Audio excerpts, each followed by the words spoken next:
Hi all, welcome back to competitive cracker. അപ്പോൾ നമ്മൾ ഇന്ന് ഡിസ്കസ് ചെയ്യാൻ പോകുന്നത് ഒരു permissible earth resistance value related ആയിട്ടുള്ള ഒരു കാര്യമാണ് കേട്ടോ. അപ്പോൾ PSCക്ക് ഒരുപാട് തവണ ചോദിച്ചിട്ടുള്ള ഒരു ക്വസ്റ്റ്യൻ ആണ്. നമുക്ക് കൺഫ്യൂഷൻ ആവുന്ന ഒരു ഏരിയ കൂടിയാണ് കേട്ടോ. അതായത് കൺഫ്യൂസിങ് ആയിട്ട് വരുന്ന ഒരു ക്വസ്റ്റ്യൻ ആണിത്. അപ്പോൾ ക്വസ്റ്റ്യൻ എന്താണെന്ന് പറഞ്ഞു കഴിഞ്ഞാൽ, what is the permissible earth resistance value for a large power station? അതായത് ലാർജ് പവർ സ്റ്റേഷൻ്റെ അണ്ടറിൽ ഏതാണ് maximum permissible earth resistance value എന്താണെന്നാണ്. അപ്പോൾ നമുക്കിത് ഡൗട്ട് വരും, കാരണം ഒരുപാട് റെസിസ്റ്റൻസ് വാല്യൂവും കാര്യങ്ങളൊക്കെ ഇതിനകത്തുണ്ട് അല്ലേ.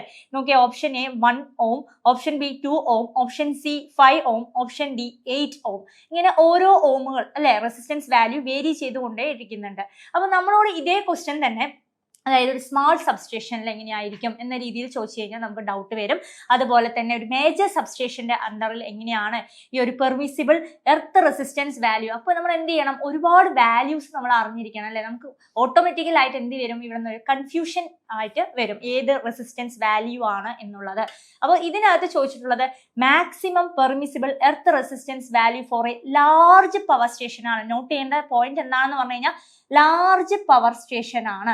അപ്പൊ നിങ്ങൾ നോട്ട് ചെയ്യുക, ലാർജ് പവർ സ്റ്റേഷൻ അതായത് വലിപ്പം കൂടുന്തോറും, ഇപ്പൊ ലാർജ് പവർ സ്റ്റേഷൻ പറഞ്ഞാൽ എന്താണ്, വലിയ കുറെ ജനറേറ്റർ അങ്ങനെ കുറെ കാര്യങ്ങളൊക്കെ ഉണ്ടാവും അല്ലെ. അപ്പൊ വലിപ്പം കൂടുന്തോറും അവിടുത്തെ റെസിസ്റ്റൻസ് വാല്യൂ എന്തായിരിക്കും, കുറവായിരിക്കും. അങ്ങനെ ഒരു ട്രിക്ക് നിങ്ങൾ മനസ്സിൽ വിചാരിക്കുക. അതായത് ഏറ്റവും വലിയ ആൾക്ക് അവിടെ റെസിസ്റ്റൻസ് വാല്യൂ എന്തായിരിക്കും, വളരെ കുറവായിരിക്കും. അപ്പൊ ലാർജ് പവർ സ്റ്റേഷന്റെ റെസിസ്റ്റൻസ് വാല്യൂ എങ്ങനെയായിരിക്കും, വളരെ കുറഞ്ഞതായിരിക്കും. അപ്പൊ ഈ ഒരു ഓപ്ഷനിൽ തന്നെ നിങ്ങൾക്ക് സെലക്ട് ചെയ്യാം. ഏതായിരിക്കും നോക്കി, ഏറ്റവും കുറവ് ഏതാണ്, 0.5 തന്നെയാണ് അല്ലെ. അപ്പൊ കറക്റ്റ് ആൻസർ ഏതാ വരുന്നത്, ഓപ്ഷൻ സി ആണ് കറക്റ്റ് ആൻസർ. 0.5 ആണ്. അപ്പോൾ നോട്ട് ചെയ്തില്ലേ, ഏറ്റവും വലിയ ആൾക്ക് എന്താണ് ലാർജ്, ഏറ്റവും വലിയ ആൾക്ക് എന്താണ് വളരെ കുറഞ്ഞ റെസിസ്റ്റൻസ് വാല്യൂ എന്ന ആ ഒരു കീവേഡ് നിങ്ങൾ മനസ്സിൽ വിചാരിക്കുക. ഇനി അടുത്തത് എന്താണെന്ന് നോക്കാം. ഒരു മേജർ പവർ സ്റ്റേഷനിലെ അടുത്തൊരു പവർ സ്റ്റേഷനിലേക്ക് വരികയാണെങ്കിൽ എന്തായിരിക്കും വാല്യൂ വരിക, അതുപോലെ ഒരു സ്മാൾ പവർ സ്റ്റേഷന്റെ കേസിൽ എന്തായിരിക്കും വാല്യൂ വരിക,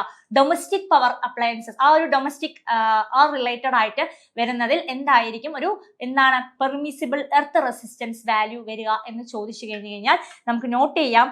അതെങ്ങനെയാണെന്ന് പറഞ്ഞു കഴിഞ്ഞാൽ നോക്കിയേ, നമുക്കറിയാം ലാർജ് പവർ സ്റ്റേഷനിൽ 0.5 അതാണ് ഈ ഡയഗ്രാമറ്റിക്കൽ റെപ്രസെന്റേഷനിൽ തന്നിട്ടുള്ള ആദ്യത്തെ കേസ്. നോക്കിയേ 0.5 ആണ് ലോവസ്റ്റ് റിക്വയർഡ് ആണ് അവിടുത്തെ റെസിസ്റ്റൻസ് വാല്യൂ വന്നിട്ടുള്ളത്. കാണുന്നില്ലേ? അടുത്തത് ഇതിന്റെ നമ്മളൊരു ഒറ്റ പോയിന്റ് നോട്ട് ചെയ്താൽ മതി. അതായത് കുറവാണെന്ന് നമുക്കറിയാം, അതായത് 0.5 ആണെന്ന് അറിയാം. അടുത്ത കേസ് നോക്കൂ, മേജർ സബ്സ്റ്റേഷനിലോട്ട് വരുമ്പോൾ നമ്മുടെ കയ്യിൽ ആരുണ്ട്, കുറഞ്ഞ വാല്യൂ 0.5 എന്ന് പറഞ്ഞ ഈ ഒരു കുറഞ്ഞ വാല്യൂ നമ്മുടെ കയ്യിലുണ്ട് അല്ലെ. അതിനെ എന്ത് ചെയ്താൽ മതി, ഡബിൾ ചെയ്താൽ മതി. അതായത് 0.5 × 2 ചെയ്ത് കഴിഞ്ഞു കഴിഞ്ഞാൽ നമുക്ക് എന്ത് ആൻസർ കിട്ടും, 1 ohm എന്ന് കിട്ടും. അതാണ് നമ്മളുടെ മേജർ പവർ സബ്സ്റ്റേഷനിൽ വരുന്ന എന്ത് permissible earth resistance value. Next നോക്കൂ, എന്താണ് സ്മാൾ സബ്സ്റ്റേഷന്റെ കേസിൽ. അപ്പൊ നമുക്ക് മേജർ സബ്സ്റ്റേഷന്റെ കേസിൽ എർത്ത് റെസിസ്റ്റൻസിന്റെ വാല്യൂ കിട്ടിയില്ലേ. അടുത്തത് ഏതാ, സ്മാൾ സബ്സ്റ്റേഷന്റെ കേസിലോട്ട് വരുമ്പോ സ്മാൾ സബ്സ്റ്റേഷൻ പറയുമ്പോൾ എന്ത് ചെയ്താൽ മതി, വീണ്ടും നമുക്ക് കിട്ടിയിട്ടുള്ള മേജർ സബ്സ്റ്റേഷന്റെ റെസിസ്റ്റൻസ് വാല്യൂവിനെ ഡബിൾ ചെയ്യുക, മൾട്ടിപ്ലൈഡ് ബൈ 2 ചെയ്യുമ്പോൾ നമുക്ക് എന്താ ആൻസർ കിട്ടുന്നത്, റെസിസ്റ്റൻസ് വാല്യൂ അവിടെ 2. അങ്ങനെ ചെറുതിൽ നിന്ന് എന്ത് ചെയ്തു, നമ്മൾ സ്മാൾ സബ്സ്റ്റേഷൻ വരെ മൾട്ടിപ്ലൈ ചെയ്ത് കഴിഞ്ഞു കഴിഞ്ഞാലും നമുക്ക് എന്ത് ചെയ്യാൻ കിട്ടും, 2 കൊണ്ട് മൾട്ടിപ്ലൈ ചെയ്താലും നമുക്ക് ആൻസർ വരും. അപ്പൊ 0.5 ഓർത്ത് വെക്കുക, ഏറ്റവും ലോവസ്റ്റ് അതായത് ലാർജസ്റ്റ് പവർ സ്റ്റേഷനിലെ ഏറ്റവും ലോവസ്റ്റ് റെസിസ്റ്റൻസ് വാല്യൂ. വീണ്ടും നമ്മൾ എന്ത് ചെയ്തു, മേജർ സബ്സ്റ്റേഷനിലേക്ക് വരുമ്പോൾ 2 കൊണ്ട് മൾട്ടിപ്ലൈ ചെയ്തു. എഗെയിൻ സ്മാൾ സബ്സ്റ്റേഷനിലോട്ട് വരുമ്പോൾ എഗെയിൻ നമ്മൾ എന്ത് ചെയ്യാണ്, 2 കൊണ്ട് മൾട്ടിപ്ലൈ ചെയ്താൽ നമുക്ക് അതിന്റെ റെസിസ്റ്റൻസ് വാല്യൂ ഒബ്റ്റൈൻഡ് ആകും. ലാസ്റ്റ് വൺ ഏതാണ്, നമ്മളുടെ ഡൊമസ്റ്റിക് അല്ലെങ്കിൽ ഹോമിൽ വരുന്ന ആ ഒരു റെസിസ്റ്റൻസ് റേഞ്ച് ഏറ്റവും കൂടുതലായിരിക്കും. അതായത് 5 to 8 ohm ആ ഒരു റേഞ്ചിലാണ് അലോവബിൾ റേഞ്ച് ഓഫ് റെസിസ്റ്റൻസ് എന്ന് പറയുന്നത് അവിടെ വളരെ കൂടുതലായിരിക്കും.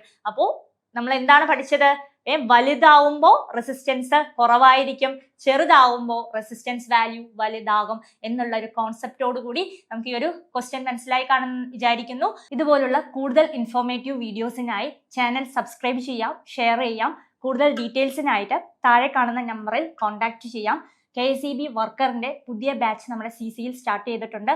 ഡെയിലി MCQs അതുപോലുള്ള ലൈവ് സെക്ഷൻസ് എല്ലാമാണ് നമ്മൾ ഇതിനകത്ത് പ്രൊവൈഡ് ചെയ്യുന്നത്. കൂടാതെ ഇൻഡിപെൻഡൻസ് ഡേ അതായത് ഫ്രീഡം ഓഫർ നമ്മളിവിടെ സ്റ്റാർട്ട് ചെയ്തിട്ടുണ്ട്.